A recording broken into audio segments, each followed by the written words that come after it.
Mga bata, tingnan ng pahina isa ng inyong module. Paunang pagsubok. Gawain A. Isulat ang tama kung wasto ang pahayag sa bawat bilang at mali kung hindi wasto ang pahayag. Handa na ba?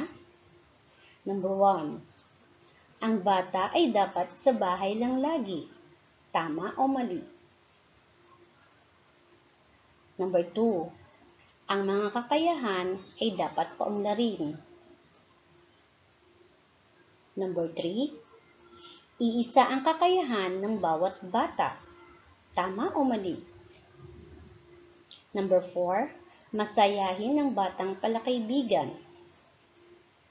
At number 5. Ang pagsali sa mga paligsahan ay isang paraan para mahasa ang kakayahan.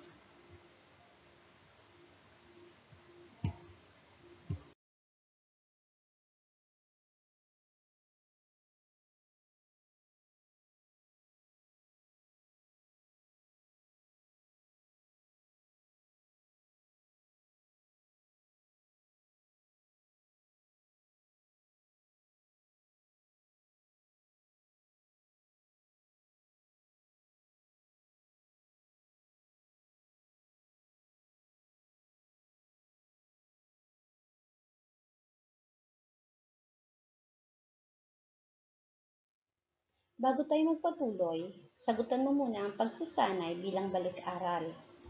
Tingnan ang inyong module sa pahina 2. Balik-tanaw. Tingnan mo ang larawan. Paano mo maipapakita ang iyong kakayahan? Ikahon ito. Piliin sa mga larawan kung paano mo maipapakita ang iyong kakayahan.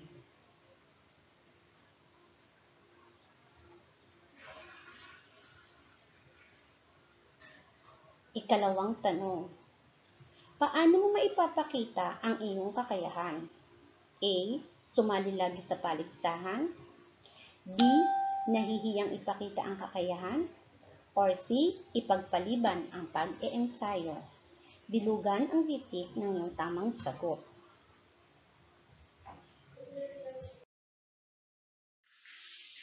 Muling balikan ang ikalawang pahina ng ating module. Basahin natin ang pagpapakilala ng aralin. Bawat isa sa atin ay may natatanging kakayahan na maaaring ipakita sa iba't ibang pamamaraan.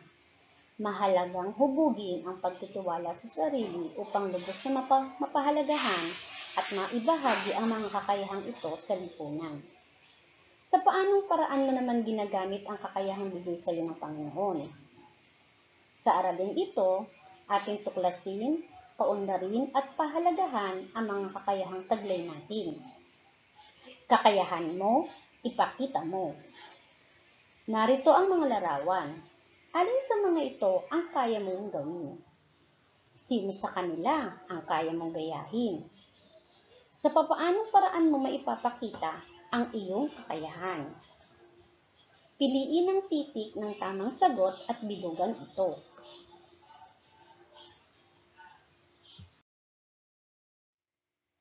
Tingnan muli ang ikatlong pahina ng inyong module.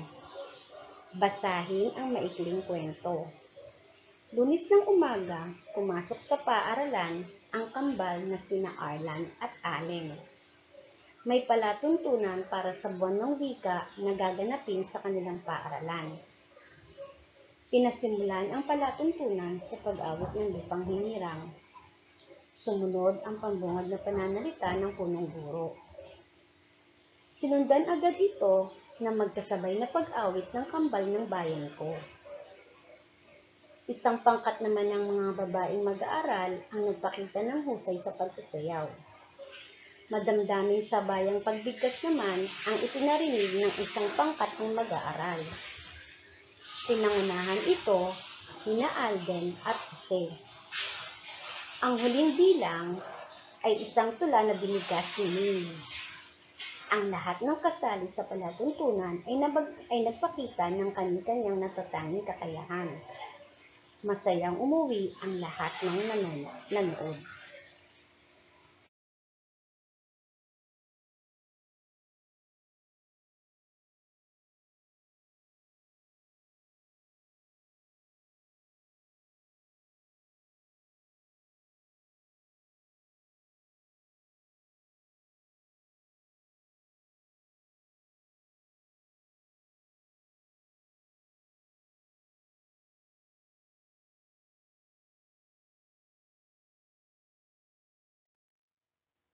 Tingnan ang ika-4 na pahina ng inyong module.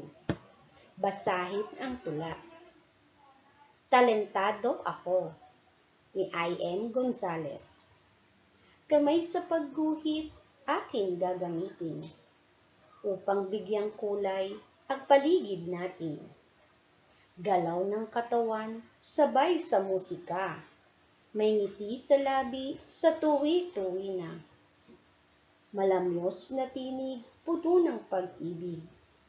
Kapag ako'y umaawit, sila'y lumalapit. Mga kakayahang aking tinataglay, di ipagkakait, biyaya ng langit.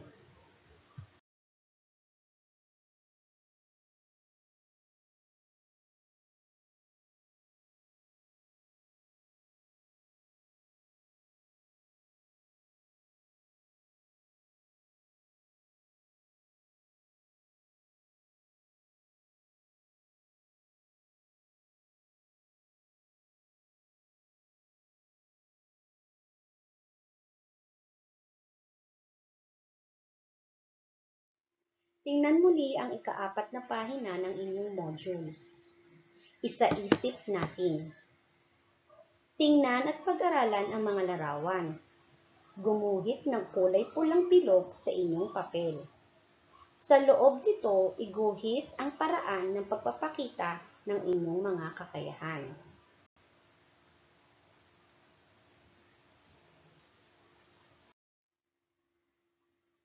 Tingnan ang ika-5 pahina ng inyong module.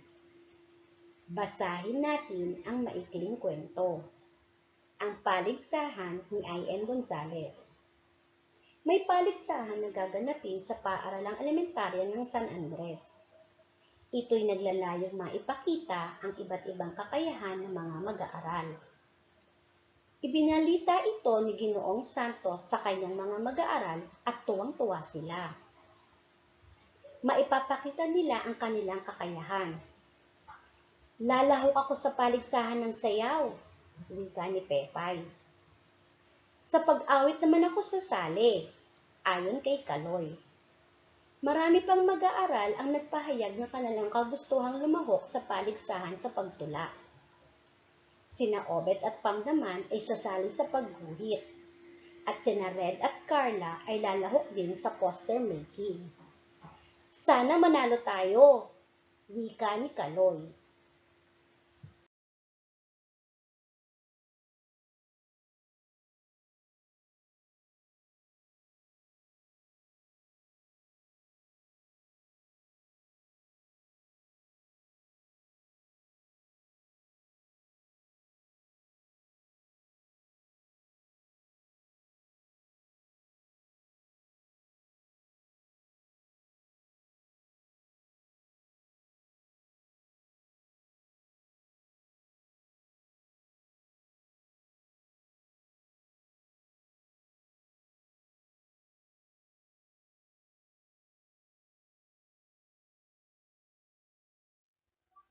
Muling balikan ang pahina 5 ng inyong module.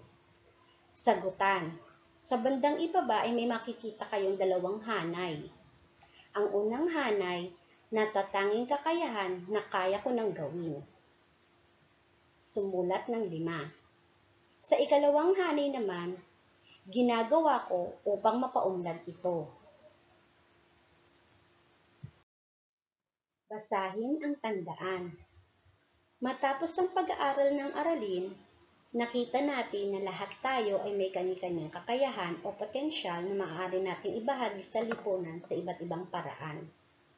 Ang natatanging kakayahan ay maipapakita sa iba't ibang pamamaraan. Ang pagtitiwala sa sarili ay kailangan upang lubos na mapaunlad at mapagyaman ang natatanging kakayahan. Ang pagdalo sa pagsasanay at paghingi ng gabay ng guro at nakakatanda ay nakakatulong para maging lubos ang kahusayan ng natatanging kakayahan. Tingnan ang ika-6 na pahina ng inyong module. Isabuhay natin. Lagyan ng check kung ano ang kaya mong gawin sa mga sumusunod na kasanayan. Kakayahan. Una, pag-awit. Pangalawa, pagsayaw. Ikatlo, pagguhit. Ikaapat, paglalaro ng dama. Ikalima, paglalaro ng sipa. Ika-anim, pakikipagtalaspasan. Ikapito, paglangoy. Ikawalo, malikhaing pagsulat.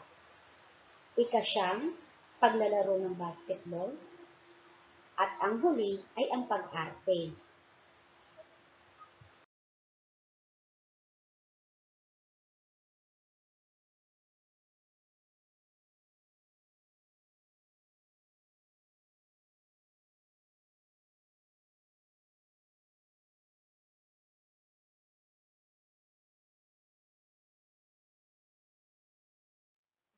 Tingnan ang pahina 7 ng inyong module. Pangwakas na pagsusulit. Basahin ang sitwasyon at sagutin ang tanong. Isulat sa iyong sagutang papel ang letra ng iyong napiling sagot. Bilugan niyo na lang ang titik ng tamang sagot sa inyong module. Number 1. Mayroon kang natatanging kakayahan sa pag-awit. Nais mong sumali sa paligsahan. Ano ang dapat mong gawin? A. Magsanay sa pag-awit. B. Sasali ng di nagsasanay. C. Magiging kampante sa lahat ng oras. Bilugan ang titik ng tamang sagot. Number 2. Marunong kang sumayaw. Gusto mo itong ipakita sa iyong mga kamag-aral. Ano ang dapat mong gawin? A. Hindi ako sasayaw. B. Magsasanay akong mabuti. C. Mahihiya akong ipakita ito. Number 3. Nalaman mo may paligsahan sa pagguhit sa paaralan. May ganito kang kakayahan. Dapat ka bang sumali? A. Opo, sapagkat magsasanay pa akong mabuti. B. Hindi, sapagkat nahihiya ako. C. Pwede, kasi di pa ako gaanong bihasa sa pagguhit. Number 4. Mabilis kang tumakbo. May paligsahan sa takbuhan sa inyong lugar. Ano ang dapat mong gawin? A. Hindi ko ipapaalam na mabilis akong tumakbo. B. Kakausapin ko ang aking guro na ako ay sasali. Or C. Sasali ako at sasabihin kong mabilis akong tumakbo. Ikalima, may palatuntunan sa paaralan. Sinabi ng guro mo na bibigkas ka ng tula. Ano ang iyong dapat isagot sa guro? A. Opo at magsasanay ako. B. Ayoko, nahihiya po ako. Or C. Huwag na po ako. Iba na lang po ang iyong isali.